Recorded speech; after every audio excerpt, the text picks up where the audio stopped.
నిజాంపేట మండల కేంద్రంలో బుధవారం గ్రామ సర్పంచ్ చలిమిటి నరేందర్ అధ్యక్షతన గ్రామ సభ నిర్వహించారు.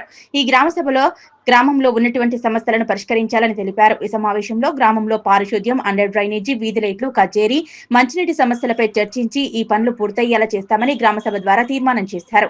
ఈ కార్యక్రమంలో తాజా మాజీ జెడ్పీటీసీ పంజా విజయ్ కుమార్, గ్రామ ఉప సర్పంచ్ గేరిగంటి బాబు, కార్యదర్శి నర్సింహులు, వార్డు సభ్యులు ప్రశాంత్, బండారి ఎల్లం, తాడెం లత, సామల సవిత, మహేష్, నాయన్ లక్ష్మణ్, పుష్ప, నగేష్, కాంగ్రెస్ నాయకులు నసీరుద్దీన్, పంజా మహేందర్, మాజీ సర్పంచ్ కొమ్మన సత్యనారాయణ, టీఆర్ఎస్ నాయకులు కిష్టారెడ్డి, శ్రీకాంత్ గౌడ్, రంజిత్ గౌడ్, ఫాజిల్, మౌరం రాజు, నాయిని వెంకటేశం, గ్రామస్తులు చీకోటి వెంకటేశం, మహేష్, శివ, చంద్రకాంత్ గౌడ్, సిద్ధరాములు, బండారి చంద్రయ్య, ఏఎన్ఎం బాలమణి, అనురాధ, అంగన్వాడీ టీచర్లు అరుణ, మనిమ్మ, ఆశా వర్కర్లు అనిత, బాలమణి పాల్గొన్నారు.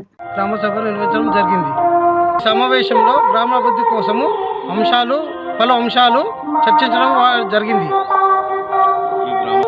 తీర్మానం చేయడం జరిగింది.